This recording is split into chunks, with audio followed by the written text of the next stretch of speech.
Hey guys, it's a cleanup day. We got all kinds of gear out, cleaning up, fixing up, just checking everything over. It's something I do every kind of late winter, and so I got a nice little backdrop to do a bit of a rant video. In this video, I hate tactical training. Yes, I said it. I can already feel you hitting the thumbs down button, and I'm probably the only guy on the internet who's going to make this video. And why, we're going to get into, but I want to give you a homework assignment, guys. After you're done with this video, whether you click thumbs up, thumbs down, whatever, I want you to go out and search YouTube and start looking up actual videos of defensive handgun use. Start looking at videos of failed robberies, of police shootouts, and things like that. Go online and look at these. And I want you to study them and pay attention to them and see what's going on in them. And when you take this video and what I have to say and add it together with what you see in these videos, I think you're going to have a whole new understanding of why tactical training is just a bad idea. Okay, so a little background here before we start throwing names and saying, hey, Bushcraft 412, you're an idiot, which I am, but you know, that's completely unrelated. All right, I've had my pistol permit for I think a little over 10 years now. I've been shooting guns since I was literally like 5 or 6 years old. So you're talking about 30 years of firearm use, you know, tens of thousands of rounds over the years. I dabbled a little bit in armed security when I was in my kind of mid-20s. I've done a lot of different stuff in my days. I've been a police dispatcher. I've kind of floated around and done a lot, and I have a lot of experience in the real world with the legal system and with use of force laws. So I'm not just talking out my ass here like I normally do. So I sit around and I watch kind of training videos and tactical training videos, and one of the big things I never see is people calling other YouTubers out on their BS. And it's kind of scary because there's a lot of BS out there, and it's really, really frustrating because people take this stuff as gold and just run with it, and nobody ever challenges it. And I'm here to do that, to be honest, and be the guy who challenges it. Now let's say, first of all, you really need to be honest with yourself about what you want to do. If you're a guy or girl and you decide, I want to take a tactical training class, you need to understand what you're taking. You are taking a class that's going to teach you offensive combat skills. If you're looking to apply that in a defensive situation, you're going to, number one, possibly make a mistake that could cost you your life, or number two, cost you a mistake that costs you your freedom.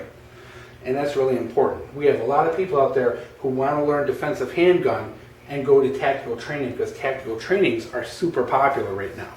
And the defensive trainings don't do as well. They don't sell as many seats. So you tend to see more tactical training. And just even the word itself, you know, it's more appealing, it's more exciting. But what's going on, guys? Get on these videos on the internet. Check out guys like James Yeager. Check out Eric and Corey, the range time people. And look at the stuff they do. It is literally insane. If you watch Eric and Corey, they seem like great people. They seem like they're really good with firearms. They seem like they're very knowledgeable. But if you start doing the dumb things that they do in their videos in a defensive situation, you may get killed. What do I mean? If you pay attention to their videos, you'll notice the guy in the videos always does this little sidestep when he reloads. I don't know why. I'm sure it's, you know, to be a moving target or whatever. But he does it. And he also does that really like exaggerated threat assessment whenever he reloads or, you know, puts his firearm down. Two things I cannot stand. First of all, the sidestep. When the adrenaline's rushing, I don't care how much you train. Do you really want to add another step to what you're trying to do? Under all that pressure, under all that surge of adrenaline, do you want to worry about taking a sidestep?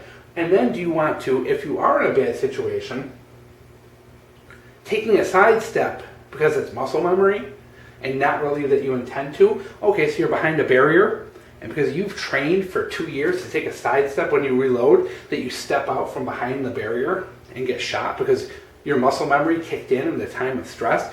I do not and will not ever train like that. I want to stay put when I'm reloading. I want to get down, and what I often do when I reload, go down to one knee, hunch down, squat down, make myself a smaller target, not take a side step. That, in a defensive situation, could get you killed. You're under pressure, you're trying to reload behind cover, and bam, it kicks in, you take a step out, you get shot. That simple. There are stories, guys, and you will hear this. If you know guys in law enforcement, ask them. There are stories throughout time of police officers being shot because they stopped in a gunfight to pick up their brass. It has happened because they trained to muscle memory, and muscle memory kicks in times of stress. You can Google it, you can look it up, ask your law enforcement friends. Police officers have been shot picking up brass because they trained that way for so long.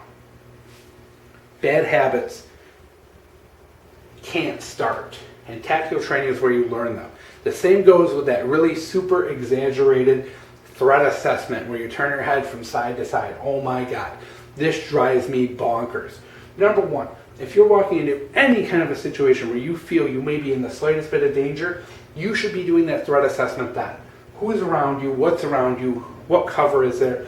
You should be doing that before someone even gets within 20 feet of you. And if you are in a gunfight with someone, if you are in a fight for your life, and you stop and reload, and you automatically just decide to do a threat assessment because you trained that way for years, you're taking the eye off the target. I do not like training these things to muscle memory because if you do them, you do not want to do something silly like in the middle of a gunfight, looking around and sidestepping when you should be fighting. So keep that in mind. These things you see, yeah, they look wicked cool on the people doing these videos, but you know what? They are a habit you do not want to have. In a fight, you want to be small. You want to be a small target. You want to be moving properly, which is away from your threat. You want to be moving away from your threat. You want to be getting to safety, eliminating the problem, and saving your life. Now, there's people who are going to say, okay, the threat assessment's there for a reason, and yes, it is. If you do your homework and you start looking up videos of gunfights and things like that, you'll also notice that one of the things people like to do is kick a guy when he's down. So you'll often see in fight videos, street fights and all that, that two guys will be fighting and one of them goes down, and it's just then that someone else comes in from the side and boom, knocks the other guy out. It happens, it's human nature. People like to jump in the last second of a fight. So you're in a gunfight with someone. You don't think he's got any buddies. You're fighting for your life, you shoot this guy, you take a step away, bam, someone comes out of left field, cold clocks you. Why? It's human nature, it's what they do. People tend to sit around and wait to see what happens and then react. So I think you really need to, for your own safety, you need to be aware of this stuff before you even enter into that situation. You need to be assessing safety and assessing your environment before you even engage. Not wait until you're reloading, not wait until you're empty, not any of that. So it drives me bonkers, guys. That is the last thing you ever want to do in a serious fight for your life, is to stop to look around because your muscle memory told you to, not because the situation warranted it. A lot of the other stuff I see in these trainings, is just as bad. There's some people who train some really good things, like James Yeager. Even though the guy is obnoxious to all ends, he occasionally lets out some really good nuggets of truth. And one of them is never hold on to an unloaded gun. You should automatically be reloading. If you're empty, reload. You always do it. You should instinctively do that. Because I know that's what you do at the range. You go, you empty your gun, you holster your gun, you walk down to your target, check out your target, walk back, reload your gun, and shoot again. That's a bad habit. James Yeager is 100% right in saying you need to reload immediately. Never be walking around with an unloaded gun. So there is good out of some of these, but there's also a lot of bad stuff that comes with them, and you need to be very careful. I took one training I considered fantastic. It was a defensive handgun training, and it was really good because it was set up in a way that it was actually defensive. They actually had, out on the range, a sofa, and we were using that sofa as cover. It's realistic. You see trainings where people are using barrels. When are you ever going to be shooting defensively from behind a barrel? When are you ever going to be shooting like nothing fancy and shooting through a little piece of hole in plywood? It's not going to happen. They're not realistic. You're not going to be shooting out in the desert in the middle of nowhere behind a barrel. You know, you need to learn skills, which are to seek cover, protect yourself, become a small moving target, and also be able to continue to engage in the fight to save your own life. You know, this class I took, like I said, we worked, and you would start from a standing position. Someone would call threat, and your job was to unholster your gun, get to the sofa, and engage the target. It wasn't about quick draws. It wasn't about tactical reloads and all this stuff they show you. It was about protecting yourself, then engaging. Smart defensive things. Are you going to be the guy who stands there, someone pulls a knife or a gun on you, and stand there and just stand still and draw your weapon? Because at the tactical training, they lined you up all on a line, you know, shoulder to shoulder, and had you draw your gun and shoot. No, it's not realistic. You're going to do that in a situation. You're going to stand still, you're going to draw your gun and stand there, because that's how you train. You didn't train going to seek cover. You didn't train seeking realistic cover. You know, you're not going to fire. You're not going to be firing from behind barrels and cutouts and plywood and all that. You need to be honest with your training, and these tactical trainings are bad. So, like I said, guys, if you want to learn offensive skills, if you want to learn some combat skills, yeah, go take a tactical training. But bear in mind, if you train like that, you may develop bad habits for a defensive situation. And for me, what's more important is to have good habits for the defensive and know the offensive stuff. I would rather know the stuff in the tactical training, but train the defensive drills so that those are muscle memory. I want instinctively to do the right thing in a defensive situation, because in reality, let's face it, am I ever going to get into an offensive gunfight? Probably not.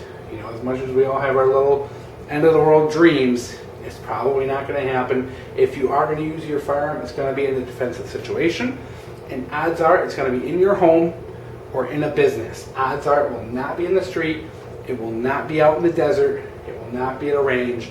It will be in a confined, tight area where you're going to have to learn to take cover and protect yourself. So I know it's a bit of a rant. I know not everyone's going to agree with it.